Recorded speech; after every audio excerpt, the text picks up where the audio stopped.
আনুষ্ঠানিক ঘোষণা ছাড়াই শুক্রবার জুমার নামাজের পর শহীদ শরীফ ওসমান হাদী হত্যার বিচারের দাবিতে রাজধানীর শাহবাগে জড়ো হন ইনকিলাব মঞ্চের নেতাকর্মী সহ সাধারণ মানুষ।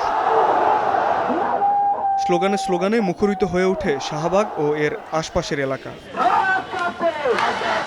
ওসমান হাদীর দীর্ঘদিনের সহযোদ্ধা ও ইনকিলাব মঞ্চের সদস্য সচিব আব্দুল্লাহ আল জাবের অন্তর্বর্তী সরকারকে ৭ জানুয়ারির মধ্যে হাদী হত্যার বিচারের চার্জশিট দাখিলের সময়সীমা বেঁধে দিয়ে কঠোর আন্দোলনের হুঁশিয়ারি দেন। আমাদের কাছে সরকার সময় দেবে ৭ তারিখ পর্যন্ত। আমরা দেখছি যে আমরা যে 22 কার্যদিবস বাকি আছে, এর মধ্যে ৭ তারিখকে আমরা গণনা ধরতে চাই। ৭ তারিখের পরে আমরা চূড়ান্ত আন্দোলনে যাব।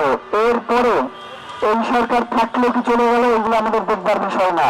শনি ও রোববার রাজনৈতিক দলগুলোর সঙ্গে হাদী হত্যার বিচার সহ 4 দাবি নিয়ে আলোচনা করার কথাও জানান জাবের। এছাড়াও শনিবার থেকে মার্চ ফর ইনসাফ কর্মসূচির ঘোষণা দেন তিনি।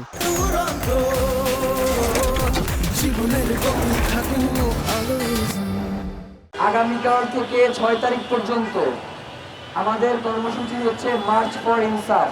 সরকারের সাথে কথা বলবো, রাজনৈতিক দলগুলোর সাথে কথা বলবো। যদি আমাদের কাছে মনে হয় যে তারা আমাদেরকে সহযোগিতা করতে ইচ্ছুক না, আগামীকাল আমরা এখানে সারাদিনের জন্য অবস্থান কর্মসূচি ঘোষণা করবো। আমরা রাতেও বাসায় যাব না। প্রয়োজনে আমাদের যদি হরতাল ডাকতে হয় আমরা হরতাল ডাকবো।